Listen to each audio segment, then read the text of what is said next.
You are listening to WRUU-LP, Savannah, Georgia, 107.5 FM, WRUU.org.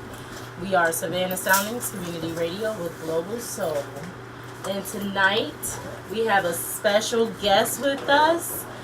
One of my favorite co-workers. One of the best community leaders and young male mentors you'll ever come across in the city of Savannah. Shouts out to Mr. Trey Singleton. Yo, yo, woo, yo. You are ridiculous. Go ahead and tell the people who you are, Trey. The same thing that you just said. My name is Trey Singleton. Brother from Savannah, Georgia. Do I need to start with? No, you're good. Okay. Yeah, brother from Savannah, Georgia. What else you want me to say? You want me to keep pushing? Yeah, keep going. I mean, this your moment to brag on yourself. Oh, okay. So, am I giving my personal and professional information at this point? Yes. All right, cool beans. So, again, my name is Trey Singleton. And I am from Savannah, Georgia. I have very strong ties also with Little Wissy, Georgia. I went to high school at Beach. This was back in like 95. Yeah. Went to Beach in Windsor Forest High School. After high school, I joined the Air Force. So I'm a prior Air Force staff sergeant. Then I started Air Force. Air Force, yeah. So after I got out of the military, I started working around Savannah in the logistics field, and then I was offered a position with the city of Savannah, where I currently am a manager with Fleet Services. Awesome. And what is Fleet Services? Because people think about the city of Savannah and they think about water and politics. But it's a lot more than that. Definitely.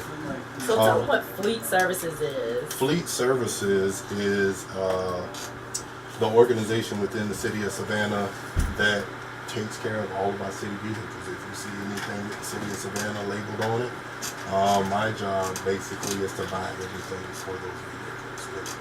In a nutshell, I buy everything. Or I approve a component of purchases.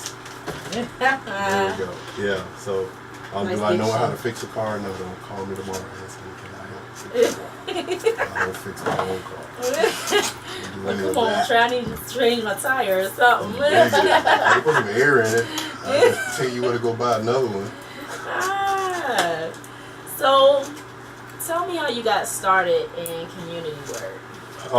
So as far as community work,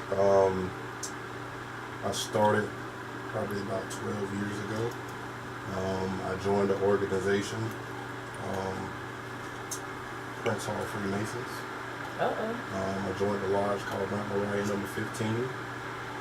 And with that organization, I was able to get out and about into the community and try to help with certain activities.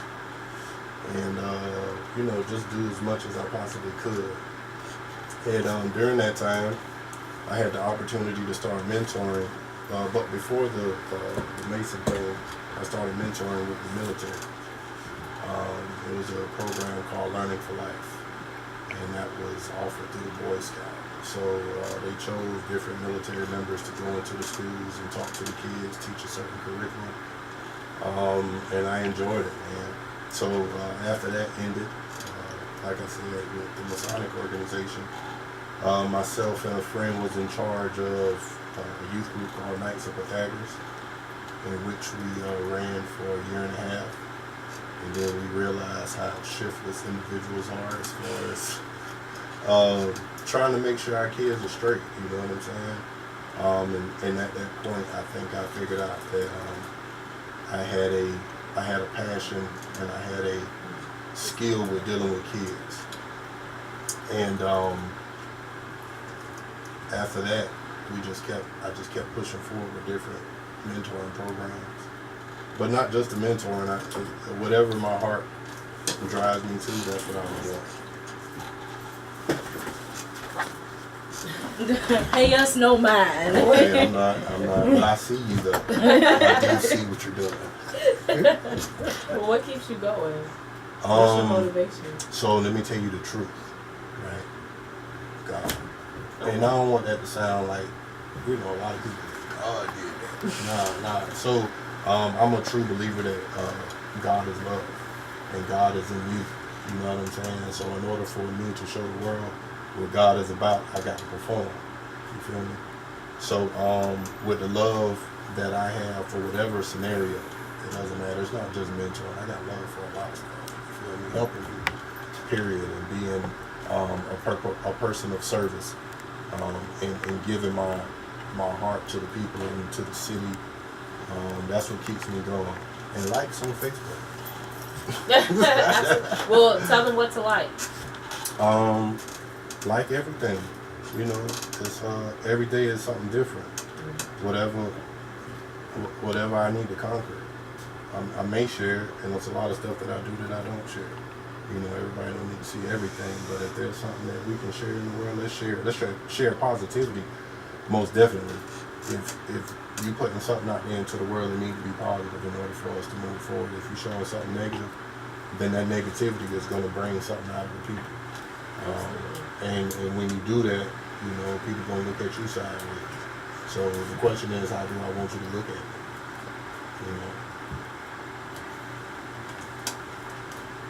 My bad. It's a lot going on in the studio right now. I'm trying No doubt. fix the computers. So you give a lot of yourself. I do. To others. So what do you feel? What do you get? This night is like weird. Everything is going wrong in the It's studio because I right came, now. man. Everything was working last Friday. It was. And then I came, everything was out. It did. It really did. Oh, pay me no mind. But you give what do you feel? I mean, what do you gain from your mentorships? What would you say is like the most memorable? I know you probably have a lot in everything you do, but in mentoring specifically, what's the most memorable moment that stood out to you where you really felt you were able to see the impact you made on an individual? So let me give it to you like this, right? So again, I can go back. I'm gonna go back two ways. I'm gonna go back to Facebook, and then I'm gonna go back to God, right? So, and I wish my brother was here. My brother Kwame. Shouts out to him. So back in 2016, I'll give you a quick story. Back in 2016, my son was living in Virginia. And I have joint custody of him, but I wasn't able to see him every weekend like I supposed to, you know what I'm saying? So holiday came around and I'm driving up to Virginia, so my brother went with me. And when we was on the ride, that's an 8-hour drive, so we got a lot to talk about. And we were already mentoring at the YMCA with another group. And while we were driving, we were just talking about how we can mentor ourselves. So in this car ride, I promise you, everything that we talked about has come to fruition. Everything, right? So we even came up with the name on this road trip, Urban Mentoring Academy in Savannah. We had fun with the name. We're gonna call it UMA, you and Mayor Savannah. We were just having fun with it, right? And so we are both fans of music, huge fans of music, and drum lines and second line, because he's from Louisiana. I'm from Savannah, and my dad went to church at the House of Prayer. So I just love drum lines and brass section, right? So not only that, but we started saying, well, we need transportation, because I already knew from dealing with the Knights of Pythagoras, parents don't like to come pick their kids up on time. I ain't got time to be sitting there waiting on you to get over here to pick your kid up. I was one of those kids. My mom was the late parent. Yeah, so then we get back, and then it's around March. I think I went and got a loan for like $3,000. I went and got a loan for $3,000, and we said we wanted to get embroidery machines. Like I told you, I was in a Masonic organization, or I am in a Masonic organization. And I seen how we were spending money on embroidered shirts and so forth. So I was like, man, a kid can do this. You know what I'm saying? Like, let's show the kids how to get to the money. So we said we was going to teach hustlers. You know, I want you to go to college and get your career, but we want to teach hustlers to where you can always get money. You know what I mean? On your own.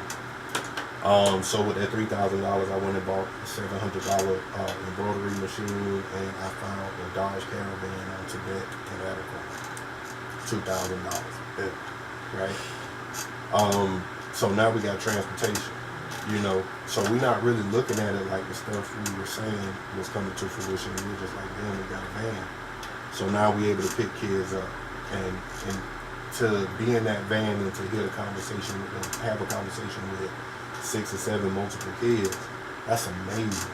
Like, I've been telling my brother for the longest, no matter how big we get as an organization, I'm always going to be in charge of the transportation department, because I want to be able to drive my kids back and forth to me. That'll be me probably forever.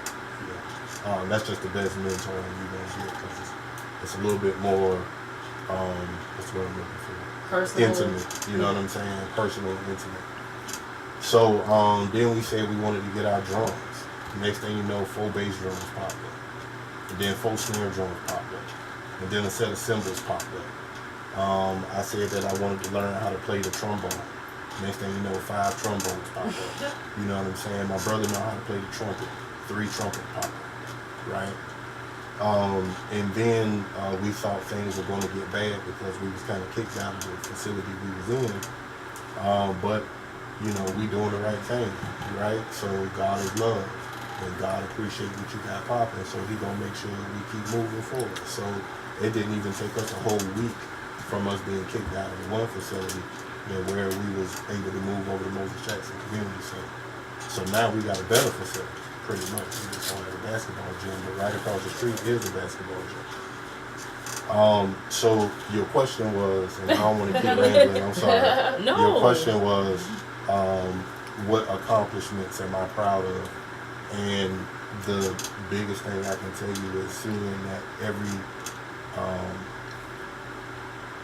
every day that I have a meeting and I go pick these kids up, they'll never get in my car without giving a handshake to everybody.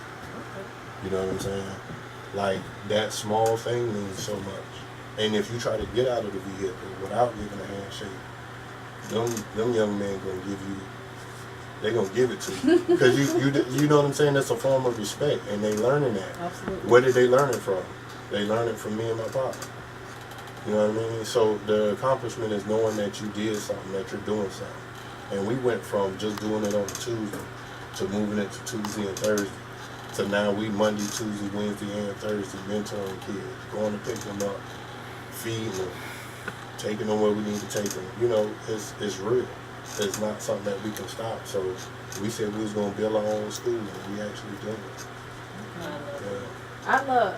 I just want to appreciate you and all that you're doing right now, especially on Father's Day weekend, when we know that, I mean, there's fathers, no sales for us.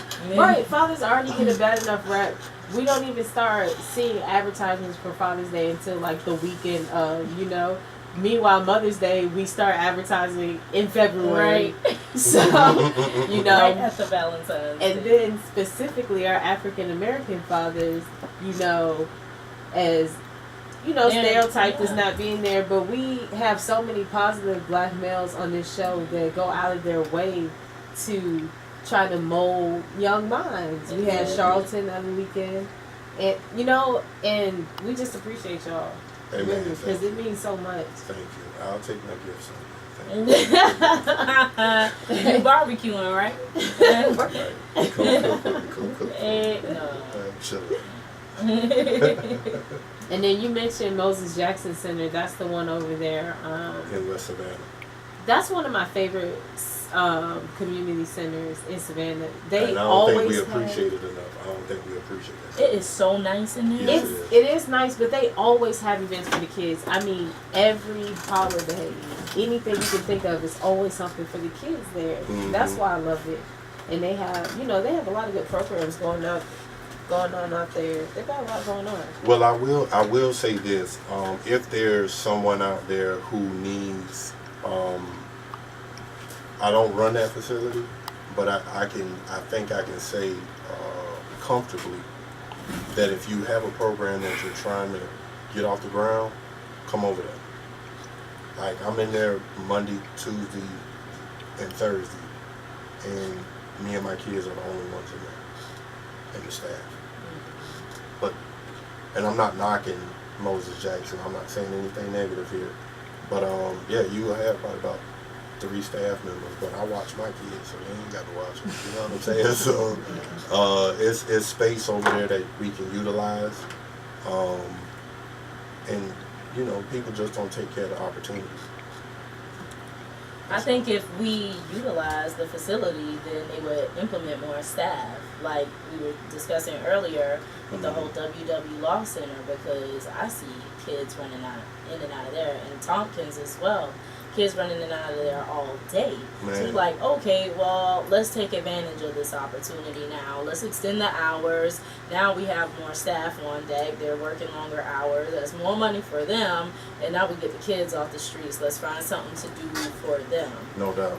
You know, so I think if we utilize the community resources that we have, then we would have more staff, and we would have more funds as well. No doubt. So, like, I would really, as far as the community centers, right? I don't even know if I'm let's move forward. No, hey, this is real talk. It is real talk, right? This makes us Should I talk go real live talk. now or later? So I just hope that this don't bite me in the butt later on. So as far as the community centers, we have to wake up as a community in order to utilize the center. When you wake up as a community, then you know what you're bringing to the game. You got a game plan to bring in there. So the city is going to hire people that need a job, right? But they didn't apply for the job saying, oh, I'm about to come over here to this center and I'm about to implement this program, and I spoke to the coordinator, and the coordinator understands what I'm trying to do, and this is what we're going to do for X amount of time. You feel me? Nobody does that. When the people get a job with the city of Savannah, leisure services, then they're able to come in, and then they're going to get paid like $13 an hour. You already kind of blown. You ain't, you know what I'm saying? You can't really shake a tail feather with and I'm not knocking anybody making $13 an hour. You do what you got to do. I've been there myself. So, but what are you really bringing to the table? You know what I'm saying? And then you got a coordinator who has already been working the same plan for X amount of years. We got basketball season coming up. All right, let's do a bunch of stuff for basketball. We got football season coming up. All right, we need to go recruit some kids to play football. Whatever sport is coming up, let's go recruit some kids so we can have them in our program, so we can have the numbers in order to show that this facility is doing X, Y, Z. So it's a bunch of sports, right? And then that's it. We stop. We're limiting ourselves. We're limiting our children to just sports. Say it. I was just in a meeting last night, and we were talking about programming and so forth. And something came up about the Herald Tribune and Savannah, the Savannah Tribune or the Savannah Herald or whatever. It's the Herald and the Tribune. Yeah, the Herald and the Tribune, right. So we were talking about those two magazines, and then I was like, well, if we're going to talk to them, let's talk to them about a journalism class. Who you know got a journalism class? You feel what I'm saying? That we can give to our kids. We could give these cameras to them. We could put pen and paper in their hand, or we can put a little phone to them. But we can have the questions ready. So making kids understand how to format questions, just like you guys are doing right now. You know what I mean? And a couple people in the room just looked at me like, oh, okay. You know what I mean? Because that's the thing, they're not giving, like you said, it's limiting your options. They're not giving the kids they're not showing them anything else that they could be. They're just giving them what they think is going to bring the numbers. An idea that they got from somebody else. You know what I'm saying? Then they bring it to the meeting and like they came up with something. Nah, this ain't nothing new. And then you actually just did it and it didn't work. So now you're gonna try to do it again. Nah, it don't fly like that. You know, so we got to come up with more innovative ways to do things. When it comes to the hotels around Savannah, you know, some people like to gripe about the hotels popping up. Okay, well, if the man who went into the school system and started a hotel class, okay, I see you, homeboy. Now I'm about to build me a hotel school over here too. You know what I'm saying? Now, if you showing them how to make beds and be the front desk clerk, I'm gonna show them how to be the manager. You know what I mean? I don't need you. I could do this myself. But I see what you did. I see what you put in place. Now, just like I tell anybody else, there's a McDonald's and a Burger King across the street. They both make burgers. Have fun, McDonald's. I'm about to come over here and make these burgers too. You know what I'm saying? I'm gonna do exactly what you're doing. I'm just gonna put a new spin on it. We don't have to recreate the wheel. Let's just put some tire shine on it and make that thing fresh for ourselves. You know what I'm saying? So I'm a strong component of taking what I already see and making it happen for me. That's it. Like that's real spit. Yeah. Why not? And I mean, at the end of the day, like the McDonald's versus Burger King, that was an excellent analogy because, you know, taking that old thing and putting a new spin on it, because while some people are still gonna go back to the old because that's what they prefer, there's gonna be that many more people who want to follow you. That's right.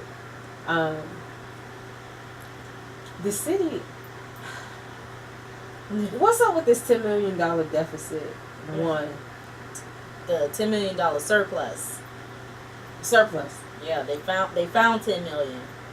Found that. Oops. What, man? Don't you wish you could find 10 million? Yeah, I'm telling you.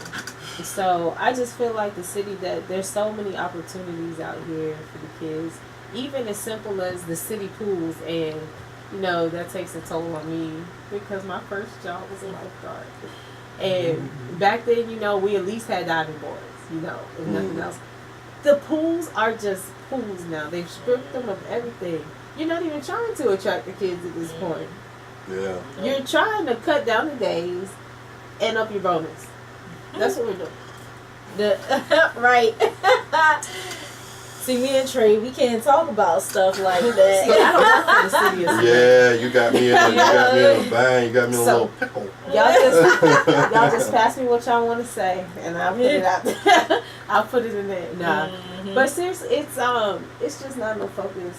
Like you said, it's more focused on your numbers and what you can do to keep this going, rather than what can we do to grow this and take it to the next level. I agree. I know, man. Like I want to say so much. So as far as the pools, I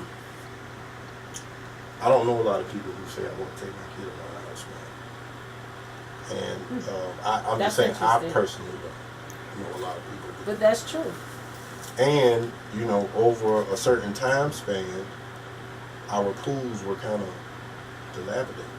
We could, you know, you got to put a lot of money into those pools. Yeah. And our communities don't pay enough money to keep these pools open. Pools usually take a grant. Well, those grants start drying up. How you going to keep all these pools afloat, right? So now your city budget go through the roof because you got to pump all that water in it.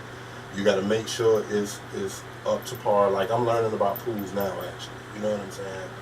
And it really takes a lot. So if the grants are being dried up and then you go use the grant, you got to keep up with the maintenance of that pool. How are you going to keep up with the maintenance of that pool if you're not bringing in the income to do it? You got to pull it from somewhere, so somebody's going to lose at the end.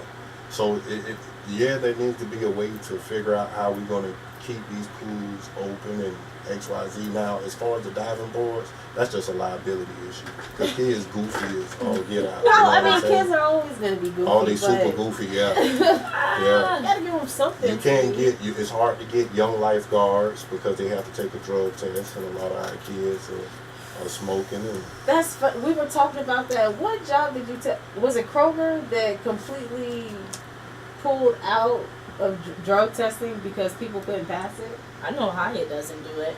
When When I worked for Hyatt, they didn't drug test. Yeah, that you hitting it. Like a lot of people stopped doing drug testing because there's so many people. You know. Is that not disturbing a little? Like, I think it's more people just smoking weed. Yeah. Like I think if you snort cocaine or something like that, it don't just pop up in your piss because it won't stay in your. That's evident in your behavior.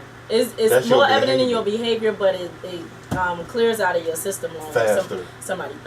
Faster. Somebody told me that. I'm wow. A cocaine user, y'all. Yeah, you're a little I do not do cocaine.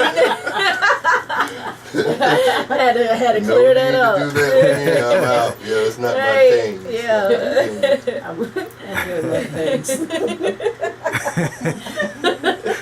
Old school.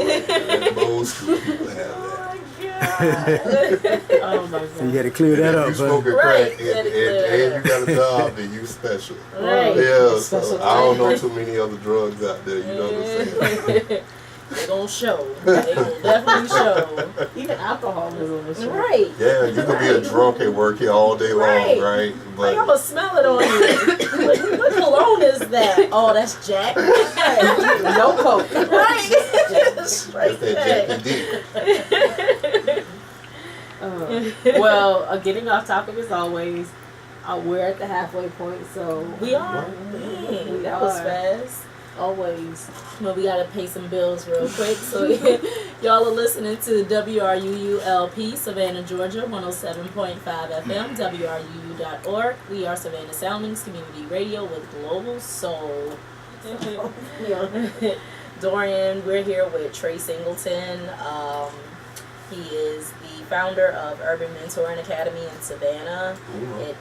Hey. It is a local organization that targets male youth between grades 6 through 12 and offers them different learning skills. Trades, hustles, boom, life. We hustling. Yeah, teaching them how to be men, teaching them how to be the next husband.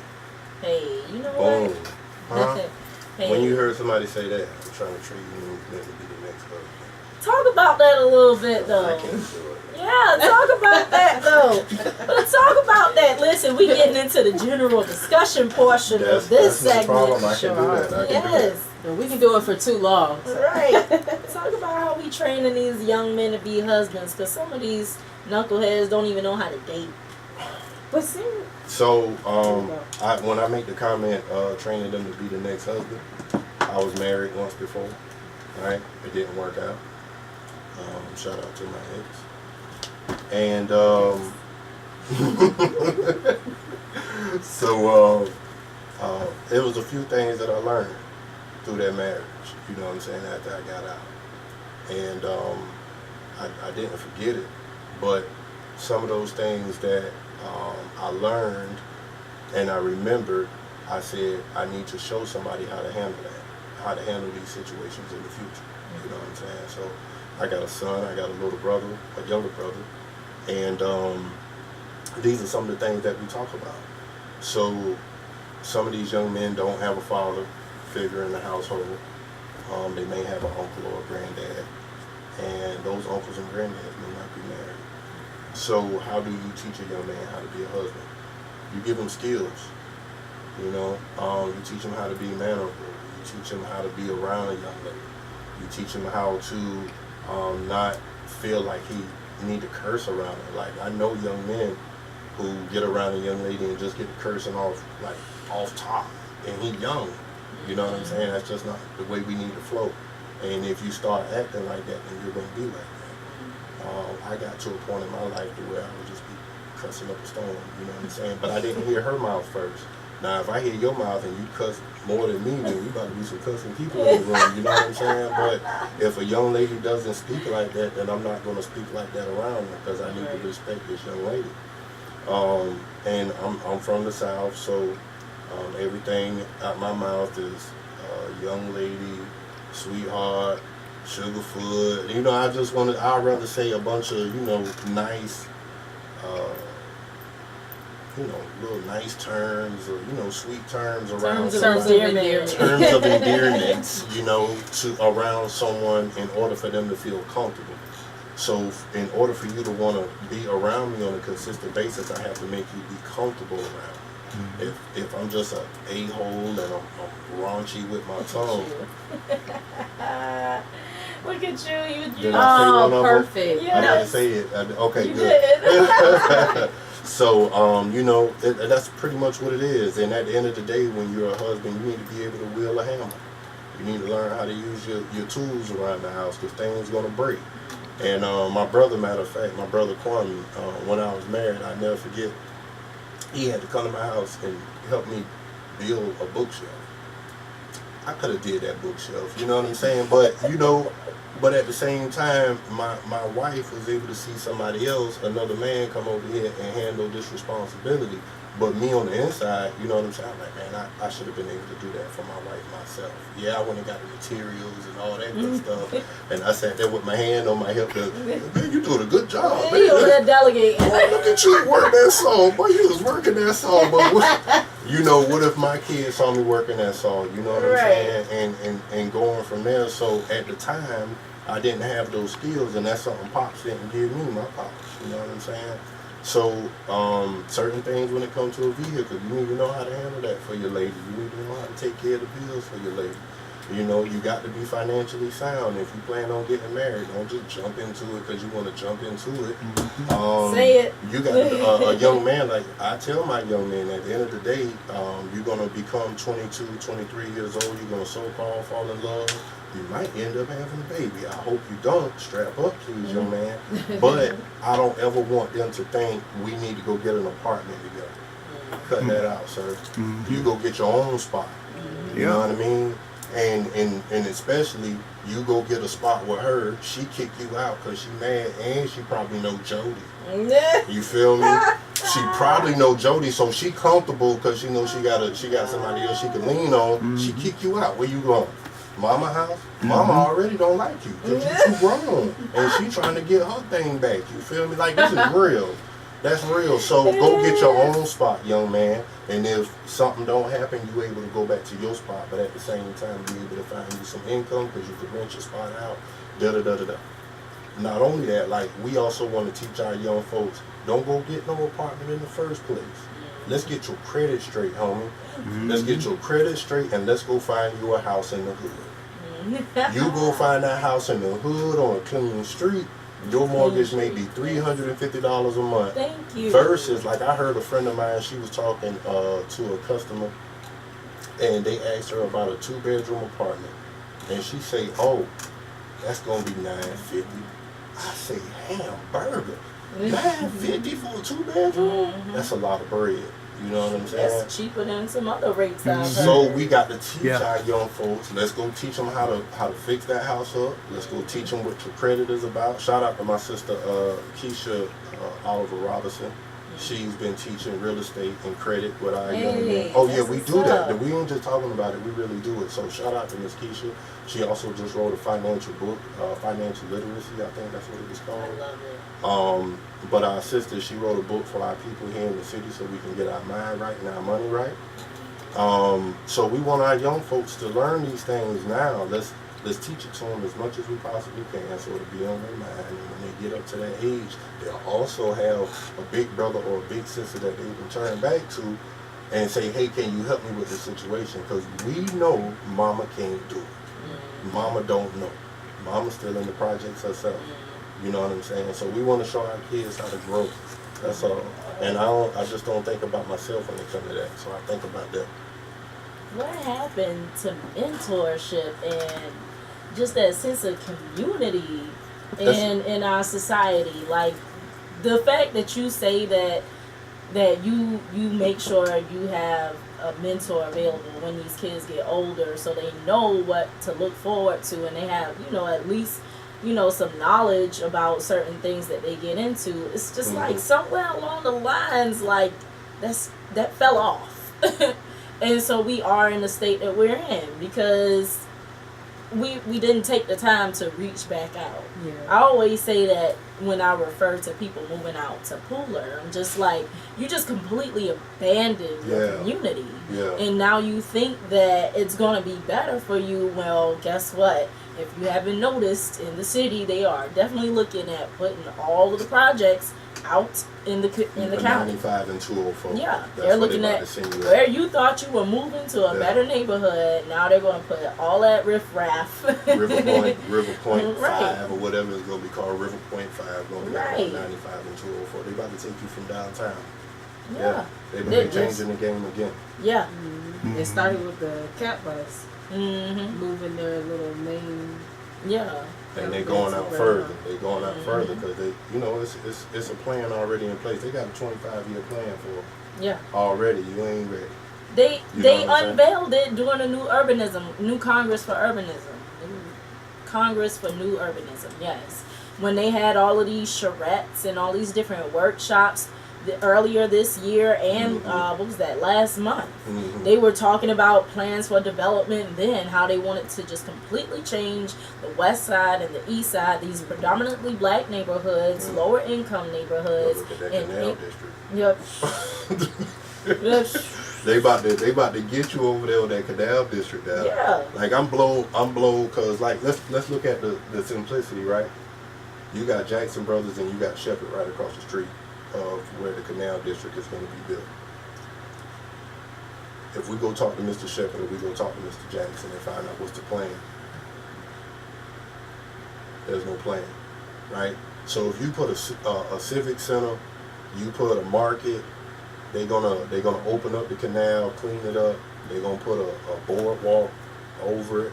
There's supposed to be like a sports complex over there on the other side. Think about how much traffic about to hit that side, right?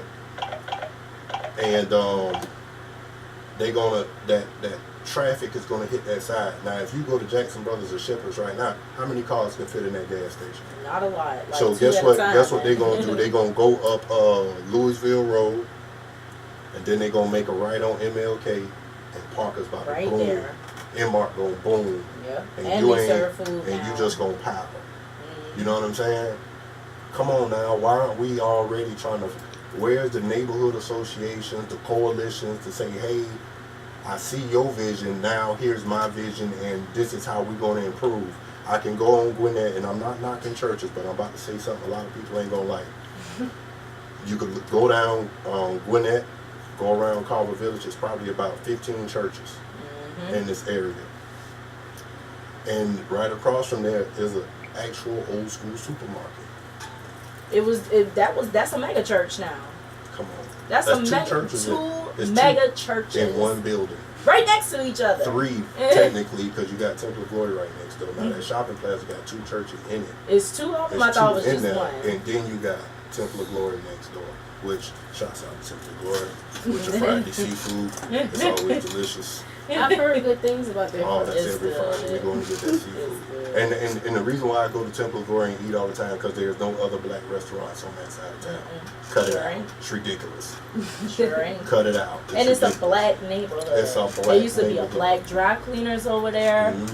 There was a black accountant over there because my grandparents used to use him when I was a kid. Mr. Tommy Moore, I think was his name. That name does. Yeah. You know, we have gotten so far away from thriving black communities till we would die. Yeah.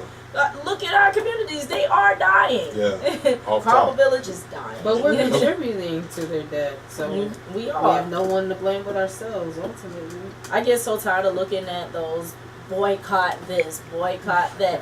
Why we need to boycott? Why you ain't supporting your own in the first place? Exactly. If you boycott, we could talk about boycotting Starbucks, right? But how many people go over there to Russell's Indulge and go buy his coffee? Right. You feel what I'm saying? Or how many people have reached out to Russell and said, how can we franchise your joint? Hello. You feel what I'm saying? Matter of fact, Russell, holler at me, homie. Let's just quit all that talking. Let's get that. Speaking of Indulge coffee, what is that? Off of Gwinnett? Gwinnett and what? Bull? Is that Bull? Whatever. It's amazing. Okay. Do yourself a flavor. That's the name of it? No. Well, Indulge Coffee. Yeah. Oh, Oh, it's I thought you on said- Barnard. Barnard. Oh, that's on Okay. Barnard. Yeah. Barnard and Henry, is that?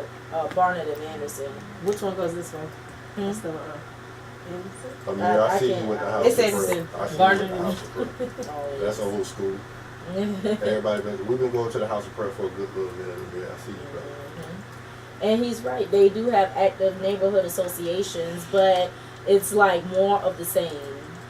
It's a lot of the same. Shout out to my brother Victor Cooper over there in Cloverdale Neighborhood Yeah. Association. He just got at the city for trying them with the Canal District. You know what I mean? So Amir, I feel you. Shout out to what's my sister name over there in Hudson Hill? Sister. You know more of the west side than I do. Man, I can't. Man, Sister. You talking about Bernetta? Bernetta, yeah, Sister Bernetta. Shout out to her. That's a very, very smart active. woman. Yes. Man, that woman is on point. Man, I love Very. her. Oh man, I love her. She's amazing. Shout out to RD. You know what I mean? Williams over there in West Savannah Neighborhood Association president. I want to give a shout out to Carver Village Neighborhood Association president, but he don't speak, so we don't do that. I'll call you out. I do Yeah, that. Trey don't mind calling. I don't. But in the midst of calling all those people out, I do want to give an opportunity to shout out to Chantre Grant. Oh man. And we would be remiss if we didn't mention him and give him a moment on our show, even though we've never talked to him personally, to be in the community, to be as active as he was in the community. You don't beat that type of dedication. Yeah.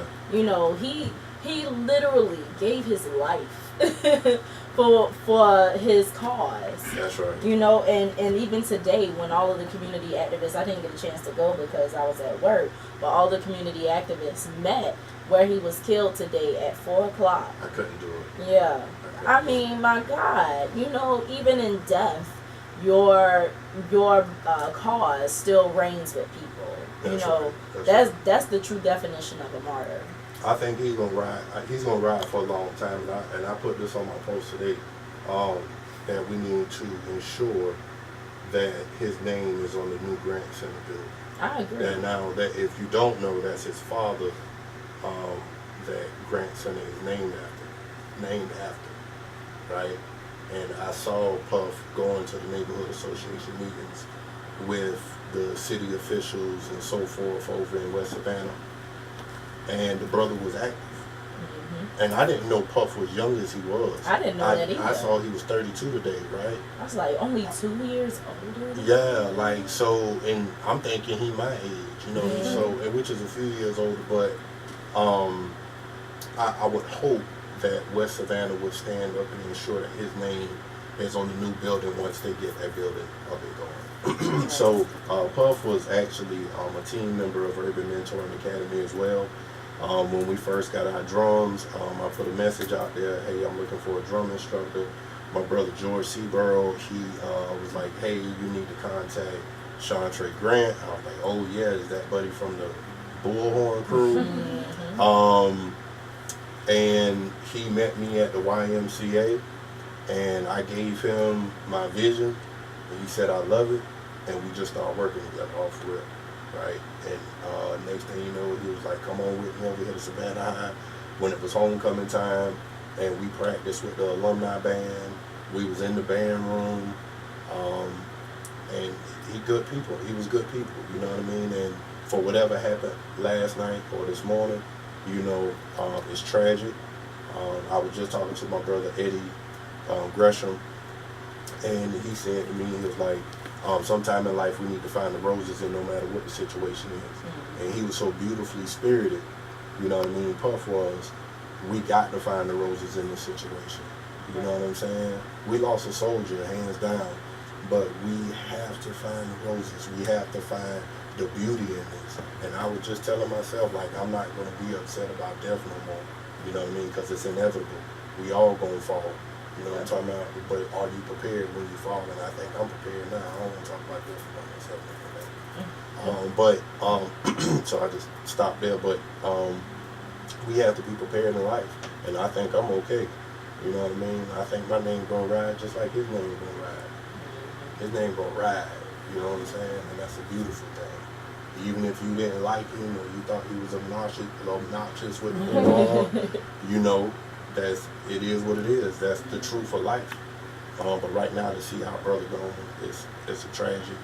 But at the end of the day, Savannah is strong, and the Savannah love right here. So you can't make a difference without being a little obnoxious. Hence the bullhorn. Mm-hmm. But in addition to Chantre Grant, because he was a Blue Jacket. Yep. Shout out. We lost another Blue Jacket, Vonche Small. Actually, one of my best friends to colon cancer. And he was young too. 31. Actually, his 32nd birthday is in 3 days. Did he have a beard? Yes. Oh, I did see that. Yeah, I saw somebody post that. Yeah, and he didn't want nobody to really know, but he was just being strong about it from what I understood. Yeah. He actually beat it once. Yeah. He's been battling this for years now. He did beat it once, and it came back. So he didn't fare so well this time around, but at least, you know, like you said, find the roses. The only good I saw is, you know, he doesn't have to suffer anymore because he was going through it terribly. And to see all the good things that people have had to say about him, like, I've never known anyone who didn't like he's such a likable person, you know. He's one of a kind. You can't compare him to anyone. Just always a positive attitude. And even in his worst times, it's like he'll still try to be so strong, but knowing him, it's like you can sense it. Right. I remember one day he had just started his radiation, and I called him just to check, and, you know, how did everything go? And and he was like, yeah, I'm good. And I was like, you know what? He's not good. I was like, all right, I'll talk to you later. Right. Stopped there. I think I was like frying chicken or something random. And, you know, Trey was like 8 months. I had the baby mom. I was like, John, look, I gotta go see Vonche, you know. And as soon as I walked up, like he was like sitting in his car. So I pulled up. I walked up. He just looked. I gave him a hug, and then that was it. I was like, he's like, you don't know how bad I needed that. And I was like, I felt it. You know, you just have those moments. And, you know, it just sucks because you see people out here doing terrible things. Like, why do the good ones have to go? Like, he was a genuine person. And, you know, going through, I didn't know Chantre personally, but I've seen all of his activism, you know, via Facebook, via social media. And I actually marched. He was in the Black Lives Matter march. We did walk together. Did we? Yeah, because we had the kids with us. That might have been another one. I didn't have Trey that one. Oh, I had my kids. I actually walked that one with Vonche. Really? And that's how we met Crystal Bridges. Oh yeah. We met her at the march. So bonds were formed at the march, you know. And that's how I remember Chantre just being that voice. The police like tried to block the march off at every turn, and he was like, "All right, well, we'll go this way. Come on, y'all." Like, so, you know, I've seen good things, and you know, the city definitely took 2 major L's. But you gotta find the roses. And speaking of the roses, again, so if y'all don't mind, let me read this. This is one of Chantre's posts from May 27th, right? The day right after my birthday, right? It says, for the record, when I pass, just give me a regular funeral. But the repast better have a DJ, decorator, bartender, caterer, and a cake. I want y'all turned because you can't, but because you can believe wherever I am, I'm going to be lit. And tell my sister, that's enough for all that crying now. Turn up. New addition to the wheel. Find the roses. He found the roses before, and this was last month. This wasn't even a month ago. When I saw the date, it creeped me out. Yeah.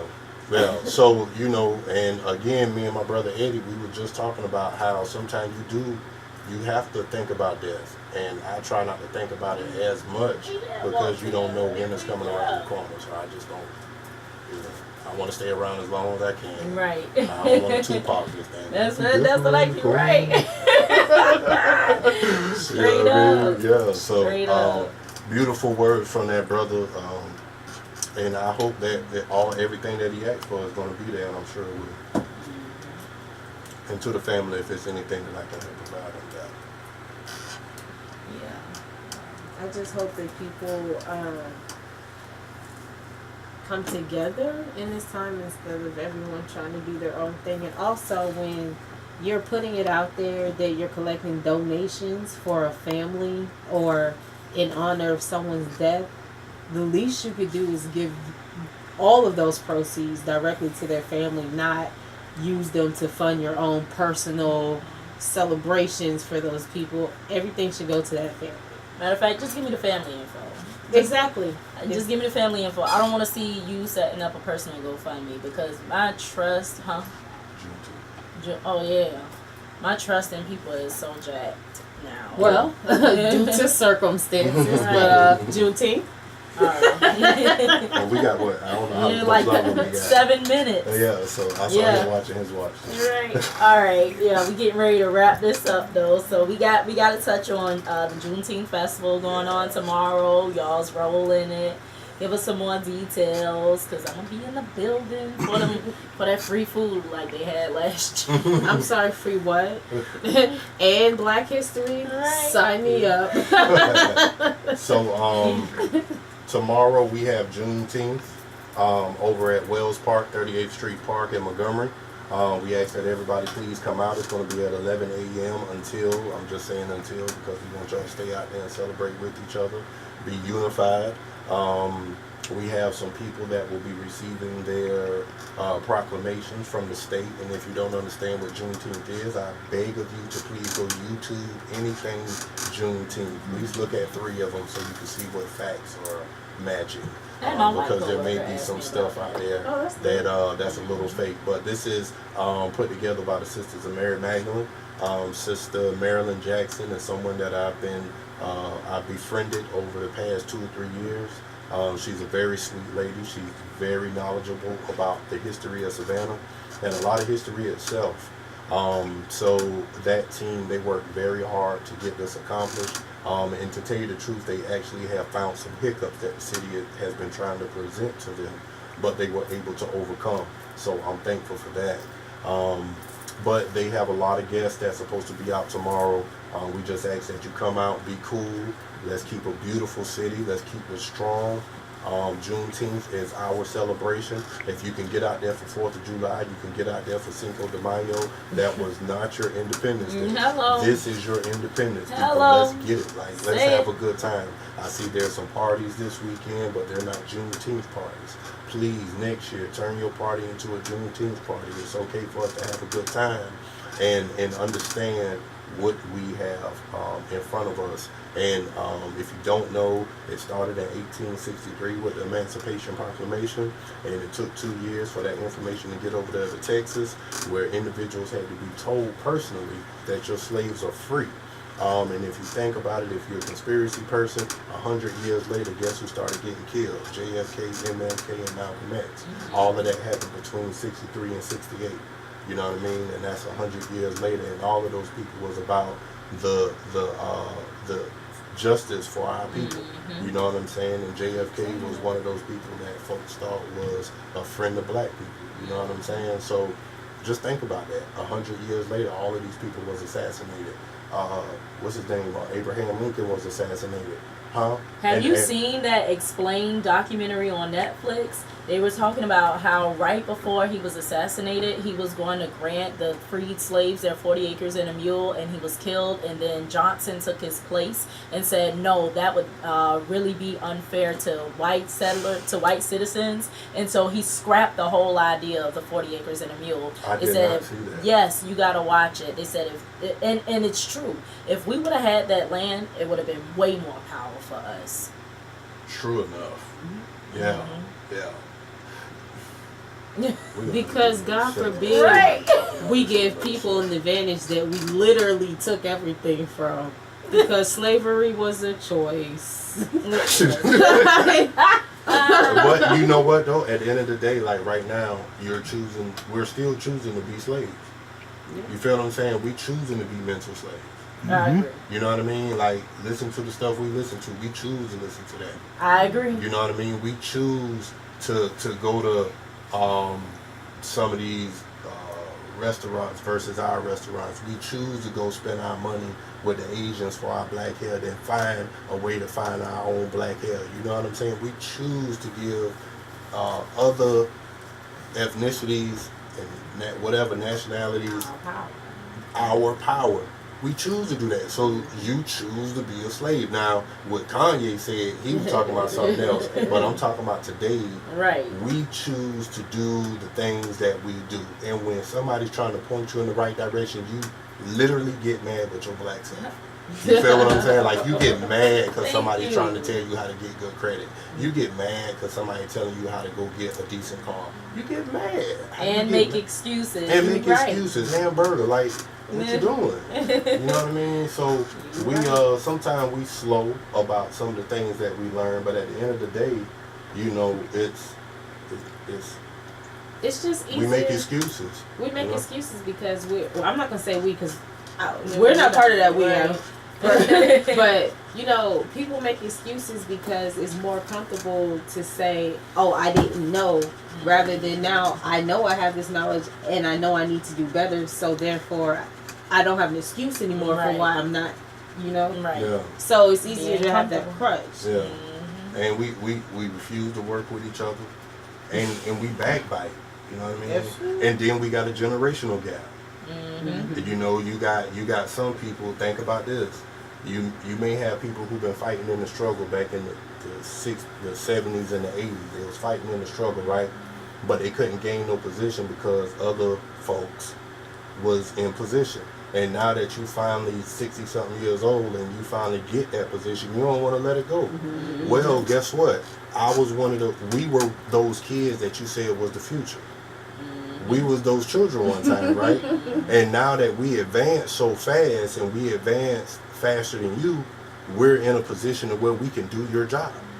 We can do what you're doing, and we have ideas to make it go forward. I just need you to be a liaison or an advisor, emeritus, whatever. You need to be an advisor, you know. But let us go ahead and take the reins of this thing, because we're at an age to where we're capable of doing it. But if you keep shooting me down, then I'm gonna go to Pooler. I'm gonna leave this area and I'm gonna go somewhere else. And that's not what you want. You don't want us to leave. You can't afford for us to leave. You feel what I'm saying? Right. You need us here, but it's some old school people in our community that's not allowing us to move forward and progress. Absolutely. And they're tearing us down. So there's a generational gap that hurts us for the long haul. You know what I mean? Don't want to give no information.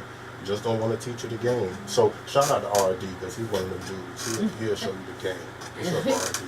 Well, we gotta wrap this up. So tell people where they can find out some more information about you in like 10 seconds. All right, so you can go to urbanmentoringacademy.net. You can find me, Trey Singleton, on Facebook. You can find Urban Mentoring Academy of Savannah on Facebook. If you want to give a donation, you can go to give at... You can't do no that. amounts. Yeah.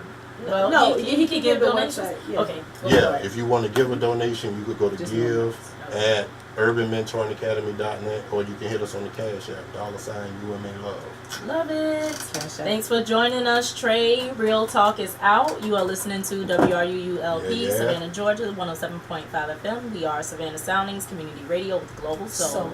Good night.